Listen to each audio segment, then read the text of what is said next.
I've started a company about 2, 3 years ago, and it's called Wise Networking. And what we are doing is that we figured out how to build a miniature cell phone tower that can be dropped into an emergency to restore communications. And is designed specifically to be dropped from planes and spacecraft. So if there is a natural disaster, for example, a tsunami or like the tornadoes that happen in the US or whatever, obviously the current forms of communication get destroyed because the towers get knocked down. That's right. And so what you guys do is almost airdrop in communication towers to reinstall communication so that better communication can Yes. happen in affected areas. That's exactly correct? the case. Yes. Wow. We've been basically we just come out of stealth. We've been working on the technology and the pattern behind the scenes for a very long time, and we had to solve some really interesting problems. And I'll talk it from reference from the fires, like the bushfires, right? When you have these bushfires, this particular time, the fires were so hot they would actually have their own weather, right? And I was told to expect up to 180, 200 kilometer winds Wow. to deal with. So if you want to drop anything from the air, that's a bad idea. So you drop a parachute, it'll probably melt the parachute before it hits the ground, or it'll get blown away if the parachute catches air after landing. So those things don't work. People have talked about using drones, but one of the things that's really sad was when the fire gets really hot, it creates this wall of plasma. And this wall of plasma actually blocks radio signals. So imagine you're flying a drone and suddenly you lose signal, and there's a plane coming in and it doesn't see the drone is about to hit it. Those are very scary things. So communication restoration is like really hard for them. And since everything's burning, nobody knows what's going on. But have you figured out a way to do it? Yep, 100%. How? So we designed our own craft. We call it a gyroshoot. It's a technology to replace the parachute. So in a parachute, you jump out of a plane with it, you pull a cord, and it unfolds in this big cloth that you catch the air to slow down. So ours is different. We don't have that. You throw it out. It's blades that open up. And it's like an 8-bladed craft that spins. It catches the air and starts spinning, and then it lands softly on the ground. And what are the blades made out of? Oh, Is right. it like metal, so it can't burn. Actually, no. We're actually right now having our versions made out of cardboard and polyester by request from the fire service. Why? Wouldn't that burn? That's the point. So they don't have to worry. It's cheap. It can burn. They don't have to worry about recovery. All they need to do is protect electronics, Okay. and then they can recover electronics. That's the point of it. The idea here is to drop and forget. If it's made out of cardboard, wouldn't that burn just as quickly as the cloth of a parachute? But once it won't burn until it hits the ground. And then it'll. Yeah. For example, would you have the same technology for a tsunami? It's the exact same technology for a tsunami. What is the same technology? So, best way to look at it, in all these disasters that are mass destruction, earthquakes, floods, hurricanes, so forth, you lose your infrastructure, right?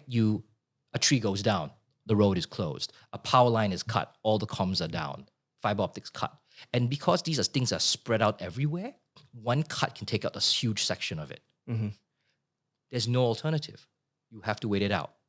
So in this situation, the idea is we go in by air, we drop the whole thing. We don't need to rely to anything on the ground to restore communications. So back in the day, it's effectively when you want to launch a satellite, is you launch a giant supercomputer into space. And think of it this way. Your computer, if it crashes, you can hit a button to reboot it, plug on the power, right? You can't do that for 20 years because that's the life of the satellite. So the standard to build to that is very high. That's what we would send up. In the last decade, what we found is how do we put the stuff in an iPhone in space? All the parts that make a smartphone can actually be used to run a satellite now. So a lot of people are now building super cheap satellites. Like I've literally been looking at there's an open source kit. It's a satellite that costs $250 to build. It's basically does the equivalent of Hello World for programming. It's a great entry point starter. It's not expensive. Remember, back in the day, these are billion-dollar missions. I'm now telling you it's $250 for you to build your own satellite. So the cost drop is enormous. And what the industry folks have is there's data. So the price of launch is dropping rapidly. The reusable rockets from Elon Musk was the very clear cut where it was happening already. What happened was that every time you want to send something to space, you build a rocket, you put it on, and you use it only once.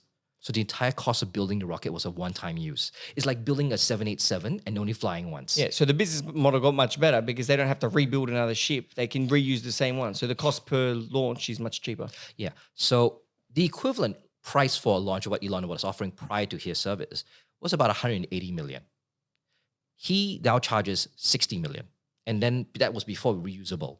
Because he figured out how to get the ship back and send it again. Yeah. Now he's working to get it to around 20 to 30 million dollars per launch. That's how massive of a drop. And because satellites are also getting smaller, we get to do something called ride sharing. You know, like you share an Uber with a friend, split the cost. Hey, take out my data. Exactly. Same thing. So I found fees to launch satellites into space for less than 20, 30,000 Australian per kilogram. So if I have a satellite that's 1 kilo, and we build 1 kilo satellites quite often in these testing phases, 30 grand, 50 grand, send something into space.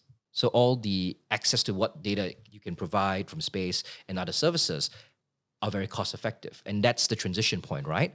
When the value of the product is worth more than the cost, you have a business. And that transitioning is occurring right now for the space industry, not at $1 billion. It's more like $1 million, and you can have a real mission. What it means is that for about 100,000 Australian, it is possible to build a space business. What are examples of space businesses that people could start? Like, what could I start? I will give 3 quick examples, about 30 seconds each, right? Okay. First one, farmers use GPS to plant their crops. The more accurate your GPS, the more crops you can plant. Okay. So GPS is accurate to about 10 meters. If you do augmented GPS services, they get down to 1 centimeter. So that margin of error means you can get more crops in the field, which means you get more money. Okay. All So right. it's like agriculture space Agriculture. companies? Yeah. Then the second is those who do data collection from space. They take photos of some kind, and people have used this, and a lot of the conversation goes to financial traders. I want to know whether a ship is delayed, because then I can either long or short a stock. Trust the traders Yeah. to find a way for space to help them So predict things. So one of the tricks, one company had this business case. So they will look at oil storage on the surface. So these oil containers are not supposed to have air. So they all have a floating lid. So when you put oil in, the lid floats up. You can see the shadow of the lid from space and the lid. So you can use the time of day, shadow, to determine, and this known size of the container to know how much oil is actually stored on the surface. Wow. But all these things have one thing in common, is that it's vision. They can all see things better. Mhm. What else does space give us with that? Okay. Outside of vision? Like the average entrepreneur, how could they get involved with space? Like, how could you think, oh, that's a great idea, I'm going to do that? Think of it this way. Right now, everybody wants to send stuff up, is trying to provide services to stuff in space. So we have people trying to build things to repair satellites, build satellites in space, but we are also providing services. And I think this is where you're coming from. So the International Space Station allows you to do commercial endeavors on it. So one of the things you could do is, for example, you want to do a biological experiment, and a few people have done this, is they sent a yeast to space to grow to see how it adapts, and they brought it back to make beer. Did it grow? Yeah, so there's space beer like that. Jason also has a space. Beer. So Jason has beer that's designed to be drunk in space, because like one of the first drinks we had at a civilization was alcohol. So alcohol sting, right? One of the first man-made drinks. Exactly. So Jason worked with another beer company. The name escapes me now, but they figured out how to make a beer you can drink in space. Because if you try to drink a normal beer in space, it'll float up. There's no gravity. Oh, no, even better. So you have a bottle, you do this, right? Yeah. So without gravity, it doesn't flow down, because it does this, it goes to the back of the bottle. So you can't actually drink it. So you have to put like a special straw. You don't suck, it actually pulls itself up. It has to, then you just on the beer. And so you'd be able to drink beer with that straw. Yeah. And your friend invented that straw? The formula for the beer, the straw, all that stuff, like figure that out. Yep. Um, That's a great company. Space beer. I Yeah. would back that. yeah. So he has helped put together a space beer like 10 plus years ago. Wow. And it sells, and it's actually a decent beer. Is it? Yeah, I had the beer before. It's a good, yeah, I like it. That's pretty cool.